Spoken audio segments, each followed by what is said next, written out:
अस्सलाम वालेकुम, कैसे हैं आप सब लोग। उम्मीद है कि खैरियत से होंगे। आज हम बात करेंगे 1965 में बहरिया के किरदार के हवाले से। पाकिस्तान बहरिया ने हमारी इस जीत में बहुत ज़्यादा कलीदी जो है वो किरदार अदा किया, और उन्होंने क्या किया इस बारे में मैं आपको बताऊंगी खसूसी तौर पर कि बहरिया जो थी वो कितनी जो है इस्तादकार के साथ काम कर रही थी, चौकस थी, पूरी तरह से तैयार थी जंग के लिए, क्योंकि वही बात जो मैंने आपको पहले भी बताई थी कि कुछ ऐसे हालात थे कि ये खतरा मंडला रहा था कि जंग जो है वो दोनों ममालिक के दरमियान होकर रहेगी, और हुआ भी यही। इसी वजह से जो पाकिस्तान बहरिया इसने अपनी पेट्रोलिंग का आगाज़ कर दिया था, और हुआ कुछ यूँ कि जंग का जब आगाज़ होता है तो इससे पहले जो है सबमरीन गाजी को जो है वहाँ पे पहुँचा दिया गया था। उस वक्त खत्ते में दो ममालिक के पास जो है वो सबमरीन होती थी, जिसमें एक इंडोनेशिया और दूसरा पाकिस्तान था, और सबमरीन गाजी उस वक्त की एक जदीद तरीन जो है वो आबदोज थी। अब हुआ ये कि इंडोनेशिया ने अपनी भी जो है आबदोज वो पानी में भेज दी, और कंफ्यूजन का शिकार हो गया हिंदुस्तान। दो जो थी आबदोजों की मौजूदगी का उनको पता था, लेकिन लोकेशन पता नहीं थी।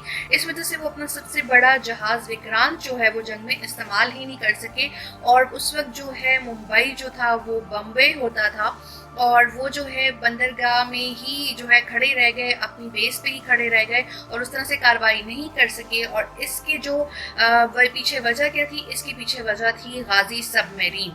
और मैंने जो अपना आर्टिकल लिखा है दुनिया अखबार के लिए, इसमें मैंने उस वक्त के जो इसके सेकंड इन कमांड थे उनका इंटरव्यू भी लिया है, एडमिरल रिटायर्ड तस्नीम का, और उन्होंने जो है इस हवाले से हमें बताया कि किस तरीके से ये लोग जो हैं 30 दिन पानी में रहे, और इनके जो है इनकी वहाँ मौजूदगी की वजह से जो भारतीय बड़े जहाज़ हैं बहरी, वो जो है वो एक्शन में नहीं आ सके।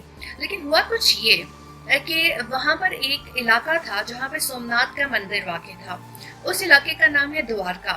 अब वहाँ से एक रडार स्टेशन था जो कि मुसलसल और अपनी एयरफोर्स को, इंडियन एयरफोर्स को आगाह कर रहा था कराची के ऊपर हमलों के हवाले से, और कराची जो है वो शदीद फ़ज़ाई हमलों की जद में आ गया।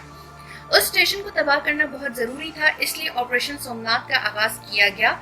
और ऑपरेशन सोमनाथ के लिए पाकिस्तान के जो बड़े जहाज़ हैं उन्होंने, बहरी जहाज़ों ने इसमें हिस्सा लिया। 8 सितंबर की निफ्स जब को 12:26 पर हमले का जो है वो मौसूल हुआ, और इससे पहले किसी किस्म की भी कम्युनिकेशन की इजाज़त नहीं थी, ताकि जो दुश्मन है कहीं वो खबरदार ना हो जाए। पाकिस्तानी जहाज़ों ने वो बमबारी की कि फ़ज़ाई स्टेशन तो उड़ा ही उड़ा, इसके अलावा जो उनकी बहरी तनसीबात थी वो भी तबाह हुई, और इस जगह के दरो दीवार हिल के रह गए।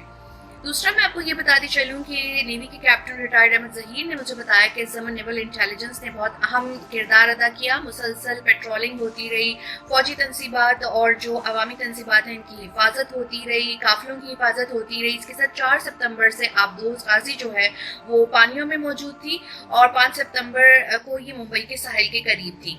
7 सितंबर को हमारे बहरी जहाज यहाँ से रवाना हुए, उन्होंने 8 को जो है वो अपनी कार्रवाई का जो है आगाज किया। कराची से 210 नॉटिकल माइल द्वारका दूर था। इतनी दूर जाकर जो है पाकिस्तानी जहाज़ों ने जो है वो नेवी की कार्रवाई की, और इन जहाज़ों में PNS बाबर, खैबर, बदर, जहांगीर, आलमगीर, शाहजहां और टीपू सुल्तान जो है शामिल थे।